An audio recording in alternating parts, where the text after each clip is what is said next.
Good morning, everybody. We are delighted to be here with you this morning, Saturday, from Dublin, Ireland, to present our final eating disorder symposia. I'm joined by my co-chair, Dr. Sarah Richardson, who's a consultant pediatrician in a tertiary pediatric hospital with a special interest and expertise in eating disorders in young people. So I'm going to move straight over to my first presentation.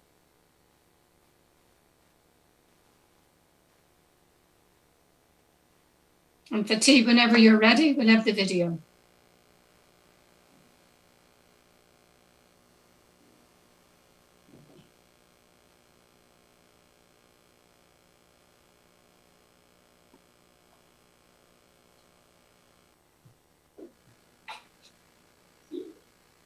Good morning, everybody. My name is Fiona McNicholas. I'm a child and adolescent psychiatrist from Dublin, Ireland, and I'm delighted to be presenting to you this morning, Saturday, at your conference, the end of your conference in Turkey. I wish I was able to be there with you, but unfortunately we are doing this from Zoom.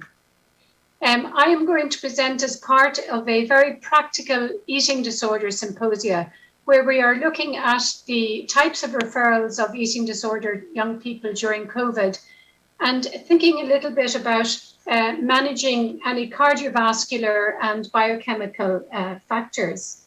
And we're going to talk about a national eating disorder program in Ireland. And my co-chair, Sarah Richardson, a pediatrician, and myself will join afterwards for the discussion. So today I would like to present a case of a young boy who presented to us immediately following COVID announcement of the pandemic. The public health messaging was that during the lockdown, everybody was to exercise often, eat healthily, and enjoy cooking and eating with family. And indeed, many studies found that there was an improvement in the nation's self-reported exercise and self-reported eating during this period, with improved eating and a reduction of emotional overeating. Looking at different surveys that have been conducted across different countries showed an uneven response to it, where some young people had altered eating habits, both beneficial but also risky eating habits, and other young people started to restrict their food intake. Alongside that, other surveys showed there was an increased amount of searching on Google search engines for topics related to eating disorders, binge eating disorders, anorexia, orthorexia, or body dysmorphia. In our own country here in Ireland, we also saw that our eating disorder support services found that they had an increased amount of traffic from parents, teachers, young people themselves, and from clinicians. The pediatric hospital saw an increase in admissions by 66% after the pandemic was announced, and there was a sense that young people were more medically compromised. Again, looking at our data of inpatient psychiatry admissions for both adults and young people, and comparing 2019 with 2020 data, there was an increase among young people by 51% of admissions. There was a sense that referrals to specialist eating disorders across the world were more atypical, that they had a faster amount of weight loss and a shorter duration of illness. Some countries refer to this as an outbreak of anorexia nervosa or a tsunami. So with that in mind, I wanted to present to you the case of a young boy. I work in a pediatric liaison psychiatry setting, and this boy was referred by our pediatricians as a 12-year-old boy with a severe anorexia nervosa.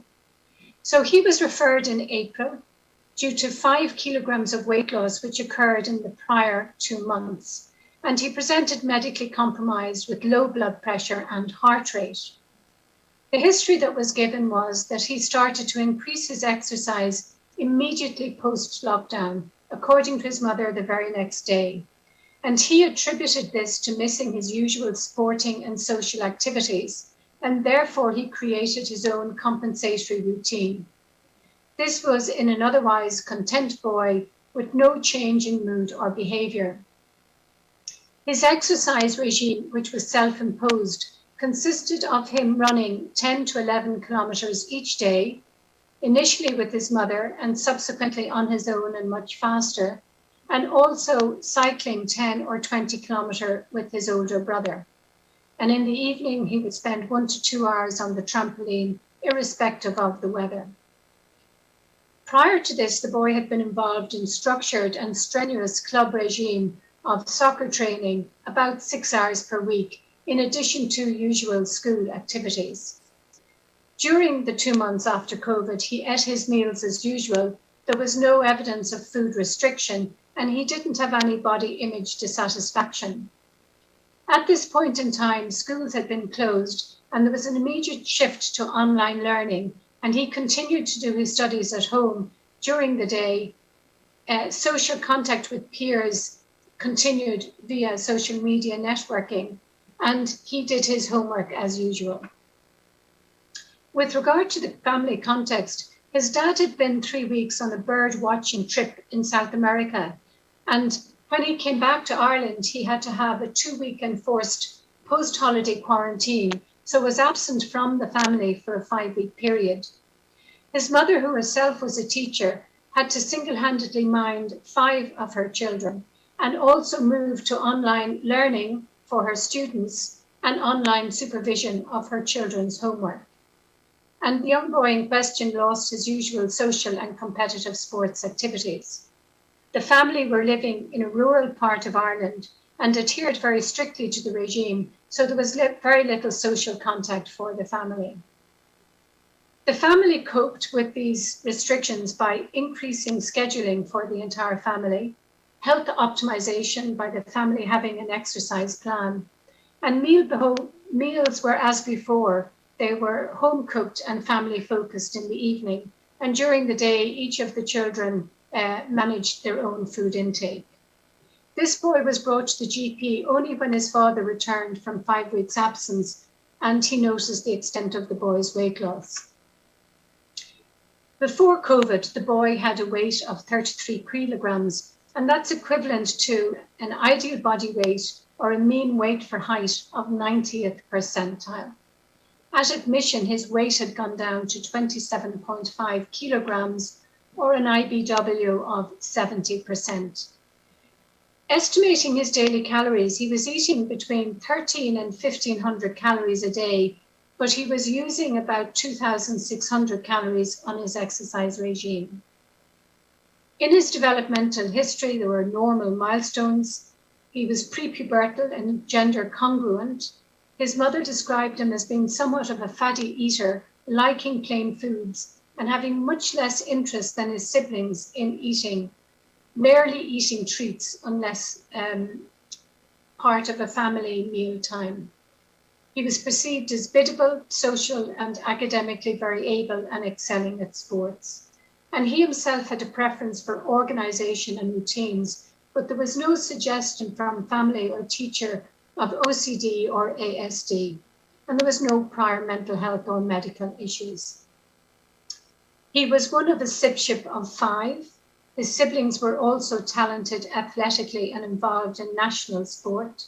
His mother, a teacher, and father, IT, had a special interest in ornithology, and the parenting style was described as authoritative. There was a distant family history of bipolar illness and major depressive disorder, but no eating disorders. The mother did admit to weight maintenance issues, and she managed this by a strict routine of exercise and healthy planned eating. And father was constitutionally tall and slim.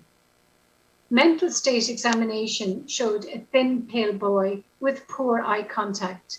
He recognized and disliked being thin. He expressed no food restriction history, no fear of weight gain, and he enjoyed his evening meals with the family. And he stated that it never occurred to me to eat more, and no one told me.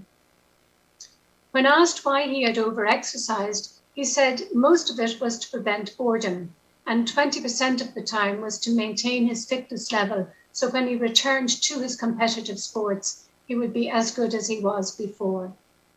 Subsequently, he said he felt better when he exercised, and this maintained his exercise, the mood elevating component. And he became slightly irritable and sad if for any reason he was prevented in doing so. And this was infrequent and only happened laterally when he experienced increased fatigue. Physical examination showed he was slightly hypothermic with low heart rate and blood pressure and some orthostatic changes. Initially, there were significant electrolyte abnormalities which settled upon hospital admission. And some of the psychometric scales he completed showed very good self-esteem, no evidence on the eating disorder questionnaire of eating psychopathology. On the child behavior checklist, there was no evidence of suggested mental health difficulties. And the exercise addiction scale, he scored 29 out of 30. The scores above 24 are suggestive of clinical concern. Our initial treatment was of refeeding, where we would increase by 200 calories every second day from baseline, assuming that medical progress was being met, and he was put on thiamine and phosphate supplements. However, he experienced significant abdominal discomfort with constipation, and he described severe peristaltic movements and intense pain, leading to enormous phobic avoidance of eating and some secretive behavior of hiding food. And so we opted to slow the pace of refeeding, and we added Fortisip to help with calorie density. The parents became increasingly distressed as what they perceived was the MDT disbelief in his physical symptoms and the assumption of the team that he had an emerging or an existing eating disorder. This followed by an intense transitional outpatient approach where the young boy was allowed to go home and attend twice for medical and psychiatric review. His daily meal plans consisting of 3 meals and 3 snacks were reviewed. The family were given psychoeducational and emotional support, and he was monitored very closely. There was 1 week period where he had to be readmitted on account of some relapse and hyponatremia. After this, he was discharged to CAMS outpatient follow-up, where he was seen weekly. His weight at that stage had returned not to pre-morbid levels, but his IBW was almost 83%. His parent was offered face-to-face, but on account of rural living, opted for Zoom FBT treatment. And the young boy himself disengaged from the Zoom, finding it too difficult. So it was mainly continued with his mother. And over a period of time, he engaged in sports, initially linked with calorie supplements, and then later on based on his own interest. At 6 months, the boy had restored his pre-morbid weight. He was fully integrating socially and in school activities, and he had returned to normal eating habits. In thinking about a differential diagnosis for this young boy, the typical diagnostic criteria for anorexia nervosa was not met. The young boy didn't have any fear of fatness, and he hadn't deliberately reduced his calorie intake. Similarly, considering a diagnosis of ARFID, there was no body image disturbance, and the young boy was not avoiding food, in fact, was eating as normal, with only some phobic avoidance emerging during his hospital stay as we were attempting to refeed. Equally, although it might have been considered that his exercise had taken some level of compulsive nature, there was no other obsessive compulsive phenomena elicited.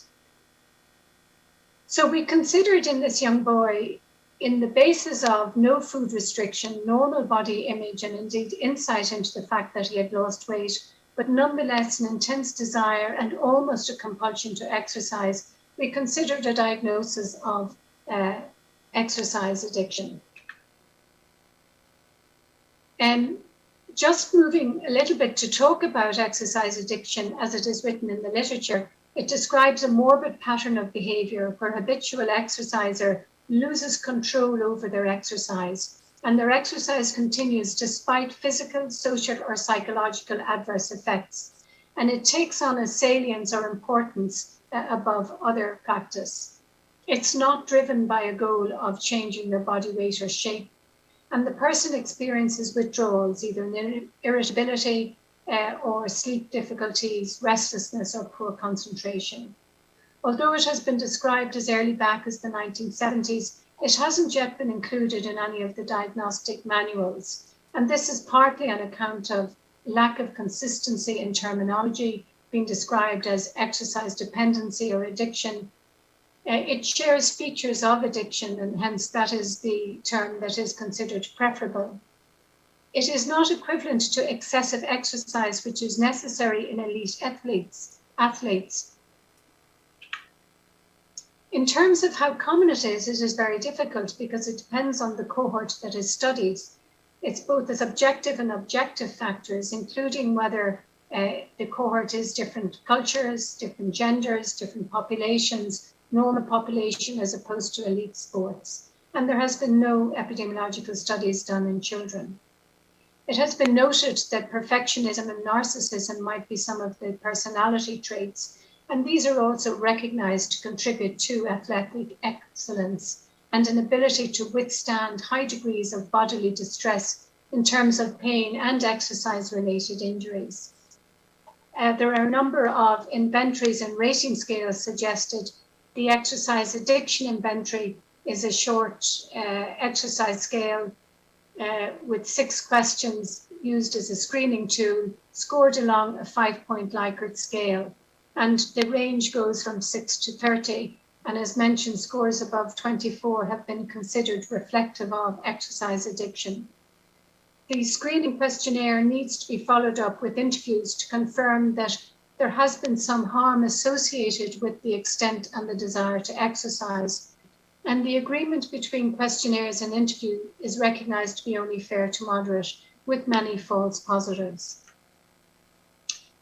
Childhood anorexia nervosa occurring before the age of 13 is recognized to be atypical in presentation, both in terms of the nature and extent of the eating psychopathology, the level of exercise or compensatory behaviors, and the poor prognosis, and many of them fall short of full diagnostic criteria.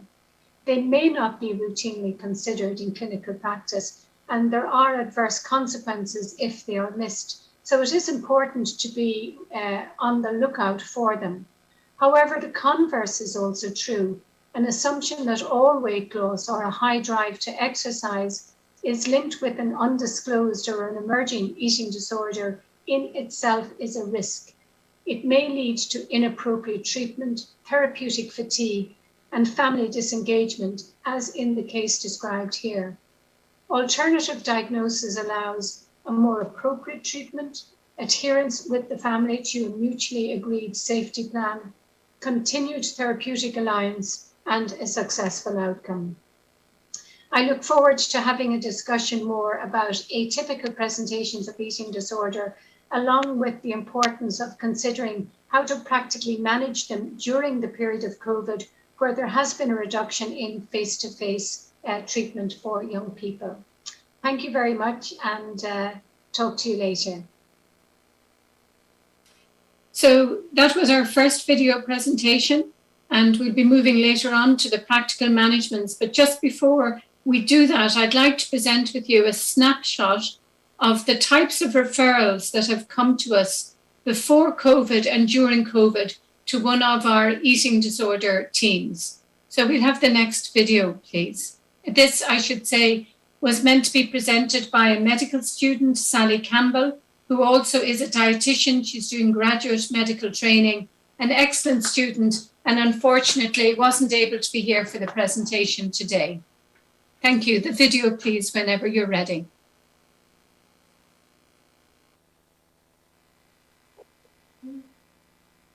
Good morning. I'm presenting on behalf of Sally Campbell, and I'm going to talk about an FBT team, part of the National Clinical Eating Disorder Programme in Ireland, and look at the number of referrals during and before COVID. There has been fears expressed about an adverse impact of COVID on the mental health of young people. In fact, it has been described as the greatest threat to mental health since the Second World War. And we have seen from different countries, and in particular the UK, in their surveillance reporting, an increase in clinically significant psychological distress. The relationship with COVID is complex and it is multi-directional. So if you have a mental illness, you are more likely to contact COVID. And if you have COVID infection, you are more likely to have a new mental illness diagnosed within 3 to 6 months afterwards. In Ireland, we have seen through a study with the Department of Health and Young People and charities spun out over 2,000 young people, we have seen the adverse impact COVID has had on their mental health well-being, and we have seen increased referrals to our support organisations. In the UK, where they have used more methodologically sound methods and with larger samples, we have seen an increase in probable mental health diagnosis from 1 in 9 in 2019, increasing to 1 in 6 in 2020, using the SDQ, or Strengths and Difficulties questionnaire.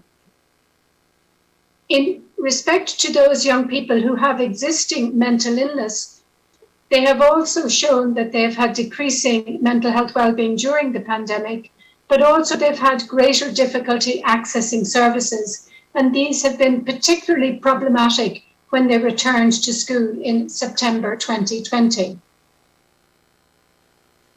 In Ireland, we have seen similar timeframe, an increase in the mental health presentations of young people to the emergency departments, and also a significant increase in referrals to our outpatient CAMs after the summer period.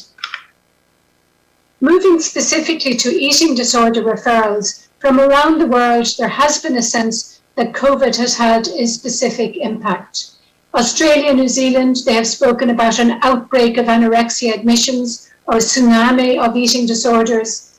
In Canada, looking at an FBT referral centre, they have found over the period of April to October, a significant number of young people who have felt their eating disorder symptoms have been triggered by the pandemic.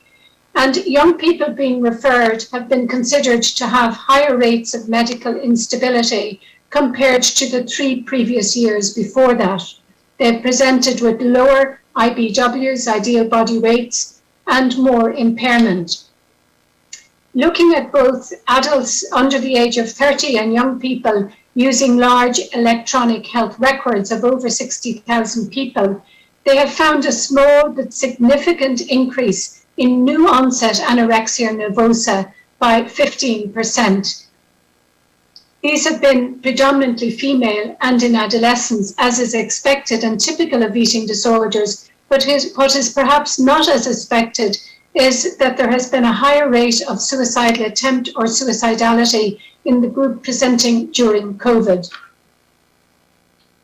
Looking at the evidence that has already been presented earlier, in the Republic of Ireland, there has been an increase in both outpatient attendances and inpatient admissions. The National Eating Disorder Programme in Ireland was established to harmonise and standardise the experience and pathways to care of young people with eating disorders.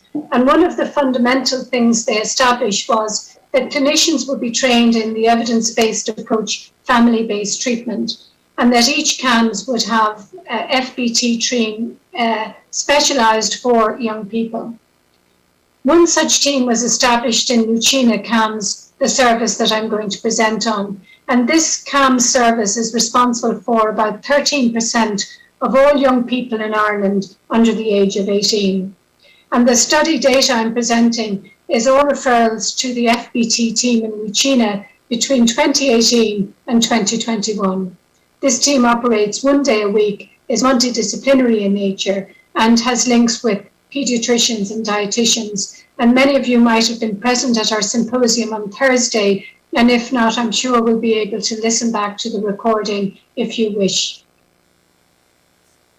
What we found during the period of time, that there was an increase in the monthly rate of referrals from about 2.3 before COVID to 3.8 during COVID. There was also a faster speed of weight loss and a shorter duration of illness before the referral to the FBT team was made. Fewer of the young people presenting during COVID were on psychotropic medication, and although it wasn't significant, there was a higher percentage of people who had additional comorbidities during the COVID period. Many of the young people, just as the Canadian data, self-declared that COVID had had an adverse effect on their well-being and had been a significant contributing factor to the development of their eating disorder. It is difficult to know whether this represents a true increase in eating disorder incidence in the community, given the embedded nature of the FBT team within the CAM service. It might also be that GPs had been more alert to the possibility of higher eating symptomatology presenting, or that parents who are now working at home were more likely to see weight loss or restrictive eating practices in their children and had presented to the clinic sooner rather than later. However, on the flip side, we're aware that during COVID, there has been some positive factors linked with COVID and the stay-at-home orders. Health promotional changes during lockdown have been reported in both young people and in the general population. In conclusion, it's important to be alert to the potential impact that COVID is having on the young people, both on their general mental health well-being, but perhaps specifically on the emergence or the deterioration of eating disorders.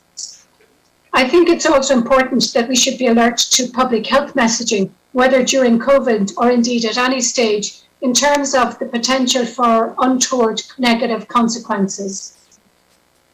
During a period such as COVID, where there has been a shift to telepsychiatry and a reduction in face-to-face contact, it's very important to consider and manage eating disorder services given the medical risk of young people and how quickly they can deteriorate. And we're going to talk later this morning about managing the cardiovascular and the laboratory factors during this period.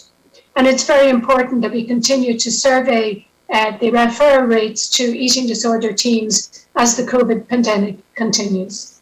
Thank you very much, and thank you very much on behalf of the FBT team in Lucena and indeed the National Clinical Programme of Ireland.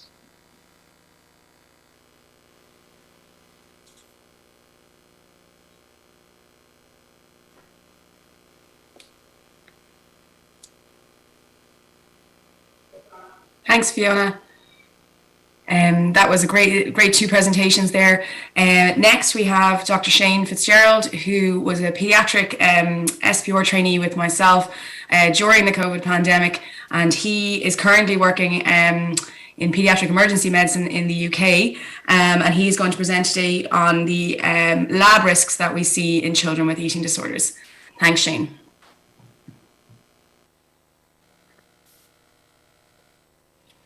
Hello, my name is Shane Fitzgerald.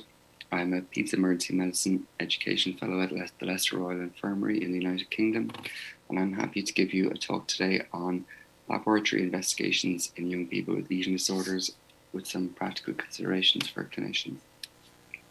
So eating disorders are very prevalent in our practice. My talk is with a particular focus on anorexia nervosa. According to the DSM-5 classification, AN is defined as individuals who refuse to maintain a minimally normal body weight with an intense fear of gaining weight. The lifetime prevalence of which is about 2% in females, but the general prevalence of eating disorders amongst the general population is much higher than that. AN is a significant cause of morbidity and mortality, the highest amongst mental health conditions. This remains a huge diagnostic challenge for us as clinicians. A bit like any of you tasked with finding the panda amongst the snowmen in this picture. Quite a difficult task, at least for me at the beginning. But once you see the panda, it's very difficult to unsee them. And the same can be applied to diagnosing eating disorders in a lineup. Children and young people are experts at hiding clinical signs to avoid detection. with an increasingly diverse population. We're dealing with a broader spectrum of clinical phenotypes. Black, Asian, and ethnic minority groups can present with diverse body composition types, which means picking up classical clinical signs are more of a challenge. We know that males, which make up about 10% of eating disorder presentations, often present or are diagnosed later in their presentation. So our eyes can't see what the mind doesn't know. Just as with eating disorders, interpreting laboratory investigations ordered on these patients can be a challenge, and we need to know what we're looking for before we can see it. So we'll start with a case. This is a 12-year-old girl referred in by her GP with weight loss. She's becoming increasingly withdrawn, and her parents are very concerned about her. Initially in triage in the emergency department, her OBS are fairly unremarkable. She has a borderline bradycardia with a low temperature, but the rest is unremarkable. Her weight is 28 kilos and her percentage median BMI is 76%, to put that into some clinical context. Alarmingly though, her BM is 2.6 millimoles per litre with a raised ketone level. So hypoglycemia, defined as less than 3 millimoles per litre in young children, is always of concern in the context of eating disorders. Signs and symptoms can be well tolerated over a period of time, but severe hypoglycemia is associated with severe fasting and excessive exercise. Symptoms include malaise, tremors, sweating, confusion, and palpitations. Symptoms with young people can often live with for a considerable time, and parents often fail to recognize the clinical significance. So our little girl had a normal urea and electrolyte profile on presentation, but she did present with leukopenia in the context of a normal hemoglobin and platelets. This is not unusual for eating disorders. So the level of cytopenia is proportional to the level of weight loss in the individual. You can also have anemia or thrombocytopenia at later stages. The anemia is usually normochromic or normocytic. Iron deficiency anemia, however, is rare in eating disorders, as they normally have secondary, girls anyway, normally have secondary amenorrhea, so they tend not to bleed. It is important for us to exclude other causes of cytopenia, such as leukemia and an immune-mediated thrombocytopenia, so always regress a blood film on these patients. These cytopenic abnormalities are often reversible with nutritional supplementation. So during her admission, over the first number of days, she's commenced on a feeding plan enterally, and it goes very well. She's eating and very compliant.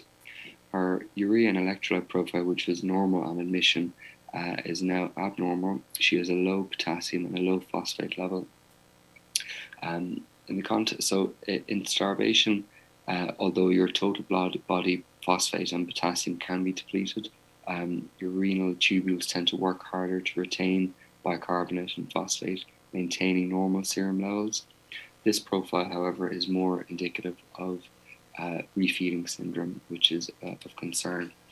Refeeding syndrome is a physiological and biochemical pattern associated from the abrupt transition from catabolic state in the context of prolonged starvation, and then you switch to the anabolic state in the context of reintroduction of nutrients, particularly carbohydrates. Upon carbohydrate reintroduction, you have a spike in glucose, which causes a spike in insulin, and that causes an intracellular uptake in potassium, phosphate, and magnesium. So these anions are consumed within cells to make secondary messengers and the building blocks for protein synthesis, and then your total body stores are depleted. On a cellular level, this is very dangerous. Clinical complications of refeeding syndrome are arrhythmias leading to cardiac failure, cerebral edema, which can present with delirium and seizures. You can have respiratory failure from reduced GCS and rhabdomyolysis. So some treatment pitfalls which clinicians fall into. We recommend a slow and steady refeeding plan for these patients. So starting on a low calorie count of about 700 kilocalories per day, gradually reintroducing nutrition. We would recommend avoiding introducing dextrose in your IV fluids if the patient does need IV fluids. On a cellular level, there's no difference between receiving sugar intravenously or enterally, so it will just exacerbate the refeeding syndrome process. We recommend enteral feeding if at all possible, but to avoid sugar in your IV fluids if you are prescribing them. Always supplement the patient with phosphate and magnesium, even in the context of normal levels, as they're almost always depleted. And beware of signs of cerebral edema, which may warrant HDU admission for observation. So our patient stabilizes quite well over the next few days with gradual reintroduction of feeds and supplementation. Over a 2-week period, her weight gain is gradual but steady, and she's very compliant with the feeding plan. However, on week 3 of admission, she starts to lose weight again, and we know children with anorexia, often their weight gain plateaus after a couple of weeks, but she begins to lose weight, which is always of concern. So on her laboratory investigations, we can see she develops a metabolic alkalosis type picture with a low potassium and a low chloride, which is highly suggestive of purging in this context. So in this picture, you have a low potassium, low chloride in the urine, as well as a low bicarbonate, because your kidneys work hard to retain these electrolytes. This can also be seen with diuretic abuse, more commonly outside of the hospital. Patients can also have a secondary hyperaldosterone type picture, in which case they retain sodium secondary to intravascular volume depletion. In terms of liver function tests, so transaminitis or non-alcoholic fatty liver disease can often be seen with eating disorders. The etiology is often unclear. It could be due to liver hypoperfusion or just a general malnutrition state. Some say that insulin resistance, which is seen in AN, can play a role. Albumin, however, is usually normal in eating disorders, except in severe prolonged fasting, which is associated with poor prognosis. If the albumin is very low and it's not really lining up with your clinical picture, always consider other causes of protein loss, or if they're unable to produce protein. Laboratory, so diagnostic testing for transaminitis isn't really warranted in most cases. Normally, the transaminitis will just reverse with nutritional support. A raised amylase will often be picked up and requested to rule pancreatitis. It's a very sensitive but not a specific test for acute pancreatitis. You can also get a raised amylase level with DKA trauma malignancy and in eating disorders. So a raised amylase in this context would be associated with purging and vomiting. So the task really is to differentiate between salivary and pancreatic amylase. In eating disorders, you'll have most of the amylase will come from the salivary glands. So a normal lipase or increased serum isoamylase activity would be suggestive of eating disorders in what we most likely expect from this patient. Thyroid function tests. So in a chronic starvation state, you'll have reduced thyroid hormones, a reduced T3 and a low TSH or normal. And this often normalizes with weight restoration. If it doesn't, then that might warrant further investigation. Children with anorexia nervosa are in a chronic physiological and psychological state of stress from starvation and other drivers driving their condition. So they'll have a raised cortisol both in serum and in the urine. This is to regulate glucose homeostasis and normal glycemia, but a raised cortisol will also play a role in bone mineral density over time to their detriment. The two things we really want to outrule would be Cushing syndrome, in which case you would have a decreased cortisol response to your ACTH stimulation test, and that being normal in anorexia nervosa. On the other hand, adrenal insufficiency or Addison's disease, if it's autoimmune, you have a clinical phenotype very similar to anorexia nervosa, but a reduced cortisol level. Some take-home points. So glucose often normal in eating disorders, but hypoglycemia always requires urgent medical evaluation. In the full blood count, you might see any one of 3 cytopenias. This is proportional to the weight loss, but just like your deranged liver function tests, thyroid function tests reverses with nutritional support. Beware of normal urine electrolytes, as often derangements don't follow until refeeding starts in the first 72 hours. So daily monitoring while refeeding starts for the first 5 days is recommended. Always beware of a metabolic alkalosis and its association with purging. And a raised cortisol can be normal in the context of eating disorders, but beware of other mimickers of anorexia nervosa, such as adrenal insufficiency or Addison's disease, inflammatory bowel disease, hyperthyroidism, or even malignancy. So your Junior Marzipan guideline is your framework for risk assessing children and young people presenting with eating disorders.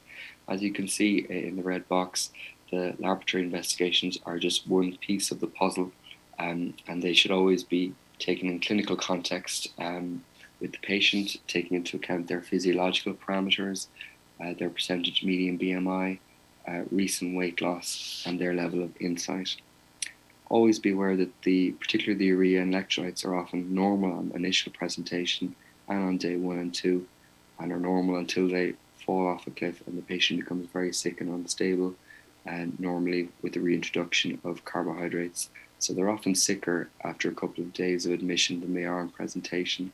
And just to understand that context and the way in which you interpret the laboratory investigations is really important. Some useful resources, I would point you towards the Junior Marzipan guideline, as well as the NICE Diagnosis of Eating Disorders guideline, last updated 2 years ago. Some very useful resources out there for clinicians. Thank you very much. That's the end of my talk. Thank you. Thanks, Shane. That was great. We'll definitely have a discussion at the end, but we might continue with Dara's presentation, as it kind of ties in nicely as well in relation to the physical impact that an eating disorder can have. So Dr. Dara Friars was a medical student working with Prof. McNicholas when he became interested in this area, and he is currently doing his internship with the plan to pursue psychiatry training. And he's going to speak to us today about evaluating the cardiovascular risk in children with an eating disorder. Thanks, Dara.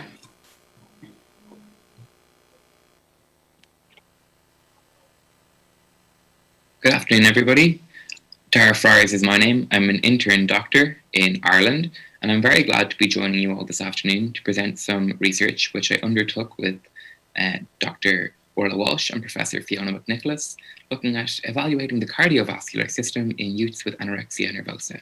We hope that this might be a useful update for community psychiatrists and GPs who work with young people with anorexia. So some background now. Why is this important? Well, as I'm sure has been mentioned today, anorexia nervosa carries the highest mortality risk of all psychiatric conditions, and over half of these deaths are due to medical complications. Cardiovascular abnormalities are common in youths with anorexia nervosa and generally reflect the body's attempt to compensate for low blood volume, poor nutrition, and conserve energy through increasing vagal tone. Most cardiovascular complications of AN are reversible upon nutritional restoration, but some can cause significant morbidity, and rarely they can be fatal. In the current context, 2020, the year of COVID, in Ireland saw an increase of 66% in admissions to pediatric hospitals related to eating disorders. And digging a little bit deeper into this data, patients were more malnourished and more medically compromised versus previous years. Therefore, now more than ever, it is important to understand the complications, both mental and physical, that come along with anorexia nervosa. Now to refresh on the role of the cardiovascular system. Well, it plays a fundamental role in the transport of oxygen, nutrients, and waste products, and also in the regulation of body temperature. Key parameters that we consider in terms of the CVS are heart rate and blood pressure, and these generally are well regulated by neural and hormonal mechanisms and can fluctuate in response to food and fluid intake, physical activity, emotional stress, and postural changes. Now, all of these things, of course, can be implicated and altered due to anorexia nervosa. At the cellular level, sodium, potassium, calcium, and magnesium ions play an important role in the generation and transmission of action potentials through the heart and ensure regular cardiac rhythm. Of course, with undernutrition, deficiencies in these ions can be common in anorexia nervosa. The WHO nicely described the child as building a body for a lifetime. This reflects the fact that growing children are in an intense anabolic state with increased demands for energy, oxygen, and water as they build their organs and systems. This is reflected in their dynamic physiology and rapid metabolism, in which inadequate nutrition can leave a child vulnerable to impaired development of their organs. The demands of growth and development are reflected in the child's cardiovascular system, which differs to that of an adult. Now, things about the child's cardiovascular system which will be different to minor years. Generally, in children, the heart rate runs faster than that of an adult, and that's because they are less able to alter cardiac contractility. Therefore, they rely on heart rate to alter cardiac output according to the body's needs. Children also have lower blood pressure than adults, and this is due to decreased peripheral resistance. Blood pressure will increase to adult levels as the child reaches their teenage years. Children remain normotensive until they have lost 25% of their intravascular volume. Therefore, abnormalities in heart rate are a better clinical indicator than changes in blood pressure for early cardiovascular compromise. And then finally, due to the small surface area of a child's body relative to its mass, children are at risk of hypothermia, and this predisposes them to cardiovascular instability, mostly through bradycardias. So what are the cardiovascular complications of anorexia nervosa then? This table outlines a fairly comprehensive list of the complications that can occur in AN. I won't discuss them all now, but I'll quickly introduce the categories that we consider. So there are structural and functional cardiac abnormalities. There are cardiac arrhythmias that occur. There are hemodynamic abnormalities, mostly reflected in the blood pressure. And then there are peripheral vascular abnormalities as well. Most of these complications are mild, asymptomatic, and reversible on weight restoration. But as I have said, some can portend serious medical compromise and even be life-threatening. Critically ill individuals with anorexia nervosa are at increased risk of cardiac congestive failure and even sudden cardiac death. The most common cardiovascular findings among youth with anorexia nervosa are bradycardia and low blood pressure. So, how should we approach evaluating the cardiovascular system in anorexia nervosa as community clinicians? I suppose it comes back to our basic principles of history, examination, and appropriate investigation. In anorexia nervosa, a comprehensive psychiatric, dietary, and medical history is important. And given the high risk of medical compromise, it's especially important as well to inquire about past medical history and to ask about medications, as well as family history. In light of the cardiac risk, any family history of sudden cardiac death, for example, especially before the age of 40, is particularly pertinent. We should then move on and screen for any cardiac symptoms. So these would include chest pain, palpitations, shortness of breath, dizziness, or syncope. And a thorough systems review then should include asking about purging behaviours, assessing the extent of fluid intake, looking at the degree and rapidity of weight loss that's occurring, and assessing the extent of aerobic exercise the child's undertaking, as all of these parameters can implicate the child's cardiovascular health. It's also important for clinicians to remember that youth with medical complaints related to anorexia nervosa will often attempt to mask their weight loss and conceal their eating disorder, and therefore they will often underreport their physical symptoms. For this reason, it's particularly important to obtain a thorough collateral history from the child's caregiver. Key considerations then on the examination. So I suppose before we even begin examining the child, it's important to think about the prevalence of body image distortion in anorexia nervosa. And it's therefore extra important to have a high degree of sensitivity around the physical exam. We can do this by obtaining clear consent, laying out the boundaries for examination with the young person beforehand, and of course having a chaperone present. Examination should include lying and standing measurements of blood pressure and heart rate, temperature measurement and examination of the peripheries, assessment of the jugular venous pulsation and the respiratory rate, as well as auscultation of the precordium. The child should be weighed in light clothes with shoes off post-voiding, and preferably this should be performed at the same time each week. As is always the case in pediatric populations, weights, height, and BMI should be plotted on a centile chart, and the child's ideal body weight should be calculated. A 12-lead ECG should be obtained in any child with anorexia if they are losing weight rapidly, if they are medically compromised, or if they are engaging in severe purging behaviours, such as vomiting or laxative abuse. Typical findings on the ECG would include bradycardia, reflecting increased vagal tone, and low QRS voltage or right axis deviation, and these would suggest reductions in left ventricular mass. The QT prolongation should also be assessed, given that there is increased prevalence of QT aberration in people with AN. Here are some of the medications which you would look out for on the medication history, which increase the risk of QT prolongation. Common medications prescribed that stand out on this list to me are olanzapine and sertraline.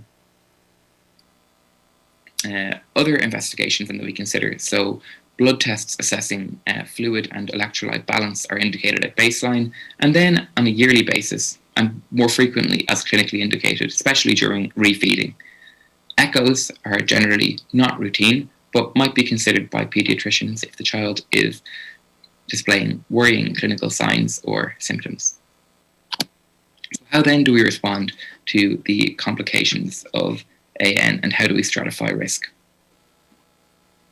So hypotension is a common finding in youth with anorexia and typically resolves with nutritional restoration once the child has achieved greater than 80% of their ideal body weight. Mild and asymptomatic hypotension is generally not of concern, but symptomatic or very low blood pressure is worrying. Generally, systolic or diastolic readings below the second centile of the appropriate age and gender-based reference range should be considered moderate risk, while measurements less than the 0.4th centile should consider high concern, and this would merit medical review by pediatricians. Looking now at orthostasis. Medical review is necessary when blood pressure falls by 15 millimeters of mercury systolic or 10 diastolic within 3 minutes of moving from sit to stand. Orthostatic hypotension is particularly high risk when blood pressure falls by more than 20 millimeters of mercury. Orthostatic tachycardia is a more worrying sign still. So this is when the heart rate rises and moving from sit to stand. Particular urgency should be given to cases where heart rate rises by more than 30 beats per minute, and that would indicate urgent medical referral.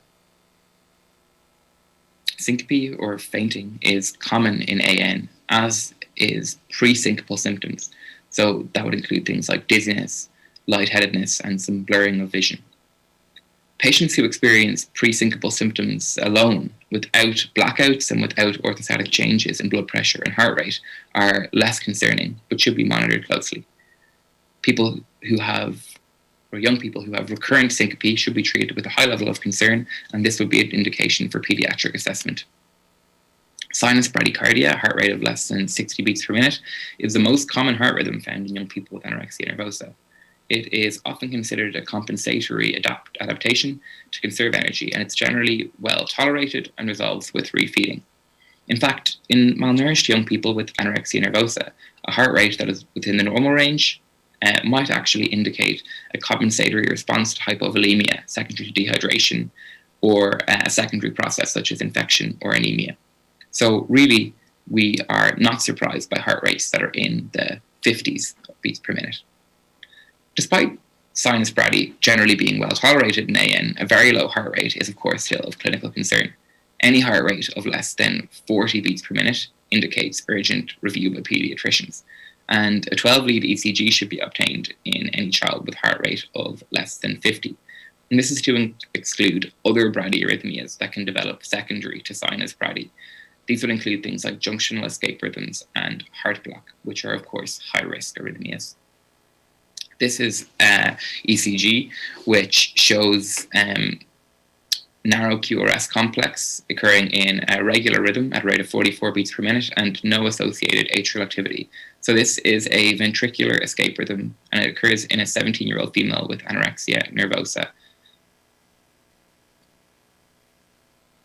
As I mentioned, the QT interval should be examined on the ECG of a young person with anorexia. Now, QT prolongation is not intrinsic to anorexia nervosa. However, it is more prevalent in this group due to the increased rates of prescribing of psychotropic medications and the increased prevalence of electrolyte derangements in this group.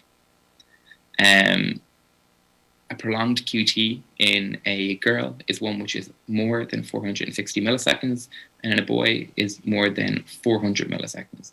These are of concern and indicate that the child is at risk of ventricular, of malignant ventricular tachycardias, such as torsade de pointe, and these would merit review by a pediatrician with expertise in cardiology.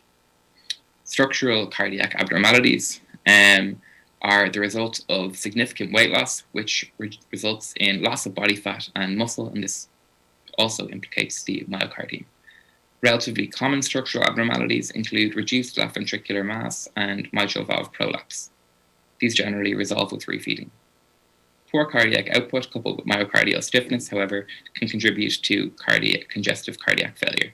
But this is rare, and generally left ventricular ejection fraction is preserved.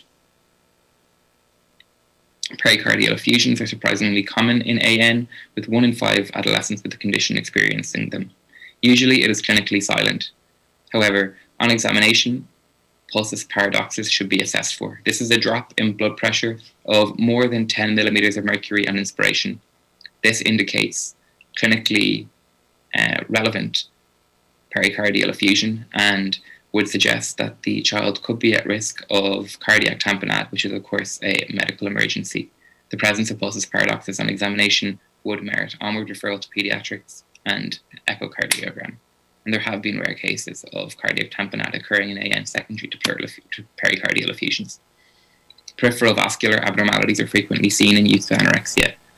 Patients will complain of cold intolerance, have poor peripheral circulation, and low skin temperature. And this is the result of heat-conserving vasoconstriction. Vasospasm of the arterioles can also result in acrocyanosis, and this presents as a blue discoloration of the skin at the peripheries. This is often painful, but does resolve with weight restoration. And here is an example of a young person with AN who is presenting with acrocyanosis at the feet. A quick word on junior marzipan. It is, as you all know, I'm sure, a very useful tool for identifying and stratifying risk in terms of medical complications that young people with AN might present with. So now just to conclude in the interest of time, anorexia nervosa is a common source of morbidity in youth, and cardiovascular complications are a main contributor to its medical burden. Children are physiologically different to adults, meaning that their bodies respond uniquely to the stress of malnourishment caused by AN. The cardiovascular complications of AN involve structural and functional cardiac abnormalities, aberrations of heart rate and rhythm, hemodynamic changes, and peripheral vascular abnormalities. These complications are a direct result of weight loss and malnutrition and resolve with weight gain. Therefore, the treatment is nutritional rehabilitation. Secondary cardiovascular complications occur in AN due to purging, medication side effects, and electrolyte derangements. Although most of the abnormalities that we have discussed reverse with the restoration of nutrition, a small number are linked to severe morbidity and cardiac deaths. Thorough clinical inquiry accompanied by physical examination is therefore imperative to ensure the medical safety of youth with AN, and this can be supported by ECG and laboratory investigations as outlined. Community healthcare providers should have a low threshold to refer to pediatrics in the case of concerning abnormalities, as I have outlined in this talk. Diligent consideration of cardiovascular issues in anorexia nervosa, along with effective collaboration with medical teams, helps to identify those at the highest risk and then minimize adverse outcomes for these young people in relation to their cardiovascular system. That concludes my talk. I hope it was a useful update for you and one that might help you identify some of these complications in your future practice. If any of you have any questions, I'll be happy to answer them now live. And here I'll just quickly run through some of the references I used in this talk. Thanks very much again. Thank you very much, Dara and Shane, two excellent presentations there. If the conference organisers are able to bring up a slide set, the final speaker, Dr. Michelle Clifford, is also unfortunately unable to attend. And so I was just going to speak to her slides, if that's possible. I can see myself if I can share you can share my screen. Okay, so I am reliant. Thank you very much, that's excellent. So I'm just going to highlight to you very briefly the eating disorder services in Ireland, a small country of just over 5 million inhabitants, and how our health service has tried to standardise and ensure eating disorder services are appropriate and accessible. And they have recently established a model of care for eating disorders. The next slide, please. Obviously, and we will come back to this in our discussion, but most of young people with an eating disorders attend primary care services, and they are seen and attended to by their general practitioner, and subsequently, depending on the nature of their illness, referred on to more specialist mental health services. So most of the care is at a primary level. In terms of the mental health component of it, they may be referred to child and adolescent mental health services, and if over the age of 18, referred to adult mental health services. However, the infrequency of attendance at these services and the complexities of managing them, which you've heard Shane and Dara present so eloquently this morning, mean that actually the best care for many young people is that they would be properly screened and evaluated by clinicians that have expertise in this area. And whether care continues to be provided by an expert service or not will obviously depend on the setting, the resources, and the preferences of the young person and their families. So the care moves from a primary care to a secondary care level. And what they have done recently as part of the National Eating Disorder Clinical Programme in Ireland, they have established another layer of expertise, which also is present at an outpatient level, where the young person or the adult is referred to those with specific eating disorder expertise, that will provide both outpatient, day patient programs, and only a small number will ever need to be admitted into the highest level of care, level 4, an inpatient setting. Next slide, please. This integrated care very much puts the young person and their family and carers at the centre and allows input from the support organisations, ongoing input from their general practitioner, specialist medical services such as Sarah, our co-chair this morning, and other at times cardiovascular or immunological specialists or GI specialists. And the programme follows very much the advice offered by both the NICE guidelines and subsequently the Marzipan. Next slide, please.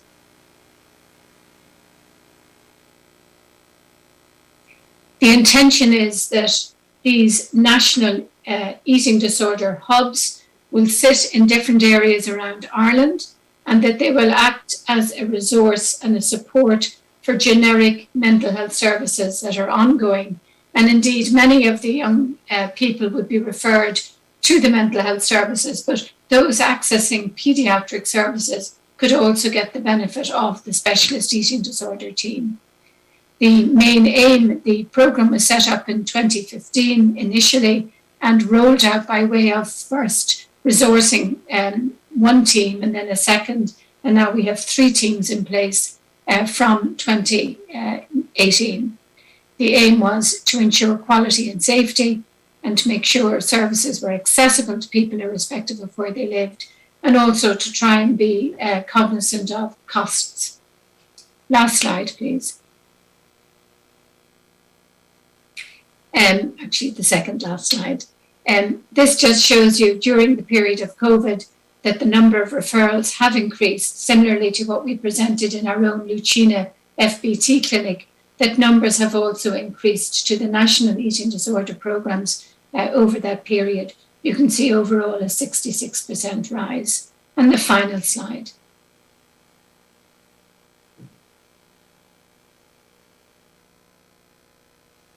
So the program is being evaluated on an ongoing basis. I just want to show you a little visual picture of those of us that presented on Thursday. And we look forward to opening it up a little bit now for discussion.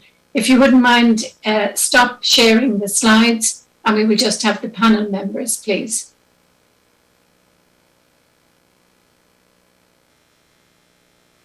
You can exit the slide PowerPoint. And while the organisers are doing that, Shane and Dara, thank you both very much for a very, very excellent presentation. I think what was really nice about it was it's very practical. And as I was saying, most of eating disorders, the treatment occurs in the community, and oftentimes those involved with the medical management, unlike our expert paediatric colleagues, are unaware of many of the medical risks. Dara, I might just kick off with you if you don't mind. You spoke very much about the blood pressure and the heart rate, and you know how maybe as clinicians we get a little bit maybe acclimatized to the low heart rate or the low measures that are present in eating disorder youth. How would you advise the primary care physician, the GP, for example, when they're screening a young person or an adult who has an eating disorder? What sort of practical cardiovascular flags might you suggest that they would consider? So I suppose, as I kind of said in the presentation, really it just comes back to like the kind of basics of physical examination and kind of monitoring of these parameters. So there's really nothing more complex than just kind of standard measurement of like the radial pulse would be sufficient for measuring the heart rate. And similarly, then just using a standard SFIG for the blood pressure. I suppose thinking about the heart rate, an interesting kind of topic that popped up a bit, and when I was reviewing this, was just thinking about how seeing heart rates that are in the typical normal range for age in children with anorexia nervosa can actually kind of be a bit of a red flag. I suppose because of this kind of increased vagal tone, like you really would expect to see heart rates kind of less than 60 beats per minute. So kind of pseudo normalization of the heart rate to kind of a rate above 60 can sometimes actually indicate like a secondary process like infection or anemia, or even like more kind of severe dehydration state. So I thought that was a kind of an interesting point, and one just for people to be aware of that. Like it probably actually wouldn't be reassuring to see the heart rate go back into the normal range if this is a patient who you've kind of chronically seen have a bradycardia. So that was kind of an interesting point that I thought might be worth keeping in mind. And then I suppose just keeping or being aware of the kind of threshold or cutoff points for when low blood pressure or slow heart rate become concerning. You know, the kind of flags there. And I guess thinking about the fact that generally in children these should be based off percentiles as opposed to firm numbers, because you know there's it'll vary depending on the age and developmental stage of the child. So in summary, and I'll move on to more specialist services in a moment, but in summary, at a primary care level, it sounds like you're suggesting, which I thoroughly agree with, the accuracy of taking the measurements, making sure you've got the right equipment for the age of the young person you're assessing. Not being falsely reassured by normative values, because they, as you suggest, might actually suggest secondary processes that are ongoing. And also when it comes to children under the age of 18, to be much more aware of the need to refer to centiles rather than standard measures. And the only one thing that I would add myself there is to do this over a trajectory, to actually not be reassured by once-off measures, but to look at what the measures have been the previous weeks that this young child has or adult has presented, and at the same time aligning them, even though there isn't that natural alignment with clinical symptoms or physical symptoms, because as you said, these young people may hide those symptoms. Sarah, might I go over to you from the more expert level and thinking a little bit about those orthostatic changes in either heart rate or blood pressure that Dara was talking about, and maybe if you could say something when the young person is obviously in a specialist service, either inpatient or outpatient, where the level of medical risk might also be much higher. Yeah, and I absolutely agree with Dara. I think we often see normal measurements, which, if you're not aware of the risks of an eating disorder, ends up falsely reassuring everybody. And I often find I have to be the person who comes in and very much lays down like this isn't good. And so I think, as you say, several measurements, or even, when you think about a young person with an eating disorder, if they're going to their GP or the emergency department, because someone has realized that they're losing weight or they're physically unwell, suddenly much more people are aware of the eating disorder and their anxiety is much higher. And so those initial measurements that are done when they first come in can be normal, but actually just reflects the fact that they're really anxious. And so it would be like a tachycardia, that their baseline is lower. And we find that certainly in the hospital, we would do continuous cardiac monitoring to measure that cardiovascular risk for the first 48 hours, regardless of their weight and presentation, regardless of the calorie intake. And we have very fixed cutoffs for being able to stop that continuous cardiac monitoring, because you find that if you're measuring over 24 hours, that their heart rates are often sitting in the 40s during the day, and they go up into a normal range when food is put in front of them. And then at night, it can sit often in the 30s, which in an acute pediatric hospital really scares everyone, particularly if they're not on a cardiac ward. And I think after a couple of days of that happening, people get really falsely complacent about it and say, oh, it's fine, it's just the child with the eating disorder. Whereas, as Dara was saying, it's really important that you're then doing an ECG and checking for those secondary effects that you could have from that sinus bradycardia. Now, what Dara was saying is that a lot of these normalize with weight restoration, and you get some useful, an IBW above 80% is certainly something you'd be looking for. But you and I have certainly co-worked cases where, despite weight restoration, that orthostatic change, has been quite remarkable, with heart rate changes above 50 beats per minute.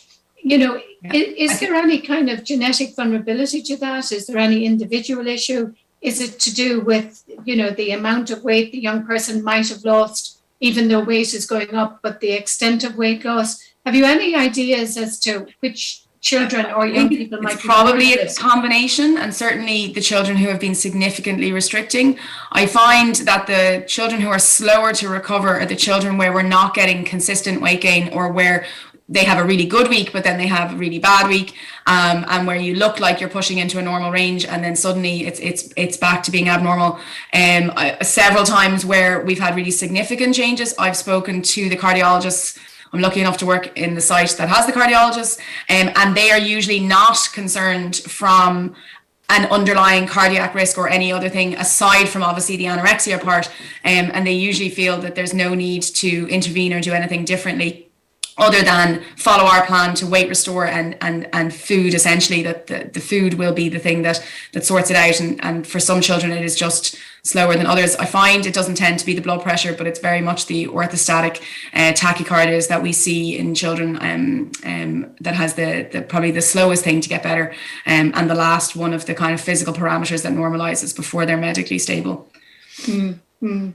I might just ask one last question, and then Sarah, you might have some questions yourself or discussion points. Shane, I was interested in, you're working in the UK now, and previously Shane had worked in Ireland with us, but you suggested from the guidelines in the UK in the department that you're working that they would routinely supplement with potassium, phosphate and magnesium, even if levels were normal, anticipating that intracellular shift that's going to happen once you start eating.